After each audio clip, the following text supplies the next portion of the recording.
வணக்கம் நண்பர்களே! மகளிர் உரிமை தொகை குறித்து ஒரு முக்கியமான அப்டேட் வந்திருக்கு. கிட்டத்தட்ட ரூ. 2,500 வரைக்கும் உயர்றதுக்கான நெறைய வாய்ப்புகள் இருக்கு.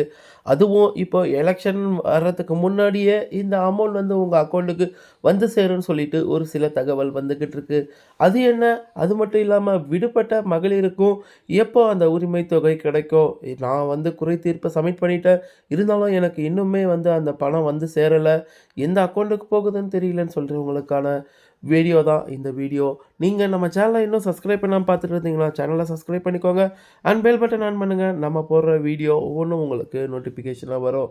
இப்போ 2026ல சட்டமன்ற தேர்தல் கிட்டத்தட்ட ஒரு மே மாசம் பக்கம் நடக்கிறதா இருக்கு. அதுக்கான எலக்ஷன் டேட்டு கூடிய சீக்கிரமே அனௌன்ஸ் பண்ண போறாங்க. வர்ற மார்ச் மாசமே அனௌன்ஸ் பண்ண போறாங்க. அதுக்குள்ளேயே எந்த ஒரு நலத்திட்டமா இருந்தாலும் அத முடிக்கணும். விடுபட்ட மகளிருக்கு எக்காரணத்த கொண்டும் அந்த மகளிர் உரிமை தொகை ரூ. 1000 போய் சேரணும் அப்படின்னு சொல்லிட்டு நம்ம அரசாங்கம் வந்து ரொம்பவுமே மும்முரமா திமுக அரசாங்கம் வந்து முன்னெடுத்துக்கிட்டு இருக்காங்க. அதில ஒரு பகுதியா தான் இப்போ விடுபட்டவங்களுக்கு கிடைக்கணுன்றதுக்கு உங்கள் கனவை சொல்லுங்கள்ன்ற ஒரு திட்டத்த கொண்டு வந்திருக்காங்க. அது மட்டும் இல்லாம இப்போ ரூ. 2,500 குடுக்கலாமா மகளிருக்கு? பாண்டிச்சேரியில குடுக்குற மாரின்னு யோசனையில இருக்காங்க. அதுக்கு முக்கியமான காரணம் இபிஎஸ் ஐயா அவர்கள் என்ன பண்ணாரு அப்படின்னு பார்த்தீங்கன்னாக்கா, அவருடைய தேர்தல் அறிக்கையில குலவிளக்கு திட்டம் அப்படின்னு சொல்லிட்டு மகளிருக்கு மாதம் ரூ. 2,000 குடுக்கிறதா அறிவிச்சிருக்காரு.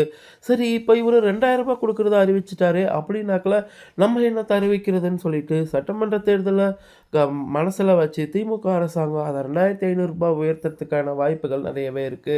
இப்போ பிப்ரவரிக்கு இன்னும் ஒரு 3 நாள் தான் இருக்கு. அதுக்குள்ள இதுக்கான அறிவிப்பு பிப்ரவரி 1வது வாரத்திலேயே இதுக்கான அறிவிப்பு வர்றதுக்கு நெறைய வாய்ப்புகள் இருக்கு. அது மட்டும் தானா அப்படின்னு பார்த்தீங்கன்னாக்கா, அது மட்டும் இல்லைங்க. இன்னுமே இருக்கு. அது என்னன்னு சொல்லி பார்த்தீங்கன்னாக்கா, உங்கள் கனவை சொல்லுங்கள் அப்படின்னு சொல்லிட்டு ஒரு புதுசா ஒரு 50,000 தன்னார்வலர்கள வச்சு ஒரு ஸ்கீம் ஒண்ணு ஆரம்பிச்சிருக்காங்க. இந்த திட்டத்தின் மூலியம் உங்களுக்கு ஏதாவது ஒரு பிரச்சனை இருக்கு அப்படின்னாக்கா, அந்த திட்டத்தில நீங்க தெரிவிச்சீங்கன்னா, அதுக்கான பிரச்சனை சொல்யூஷன குடுக்கிறதா இருக்காங்க. அதுவும் முதலமைச்சரோட நேரடி அ ஆணையத்தின் மூலியமா வந்து இது எல்லாமே நடக்கப் போகுது. அப்படி இருக்கும்போது உங்களுக்கு மகளிர் உரிமை தொகை வரல அப்படின்னு சொல்லிட்டு நீங்க சொன்னீங்க அப்படின்னாக்கா, அதுக்கான நடவடிக்கை எடுக்கிறதுக்கு தயாரா இருக்காங்க. உங்க வீட்டுக்கு இந்த மாதிரி வருவாங்க. உங்கள் கனவை சொல்லுங்கள் சொல்லிட்டு, உங்கள் கனவு அட்டை அப்படின்ட்டு உங்களுக்கு ஒரு கார்டும் குடுப்பாங்க. அந்த கார்டுல நீங்க வந்து மகளிர் உரிமை தொகை கிடைக்கல அப்படின்னு சொல்லிட்டு ஃபில் பண்ணி குடுத்தீங்கன்னா, அத இந்த வாரத்துக்குள்ளேயே வந்து முடிக்கிறதுக்கான எல்லா ஏற்பாடுகளும் செஞ்சிருக்காங்க. ஒவ்வொரு கனவின் மீதும் எடுக்கப்படும் நடவடிக்கை முதலமைச்சரின் தனி அலுவலகத்தின் மூலம் கண்காணிக்கப்படும்னு சொல்லியிருக்காங்க.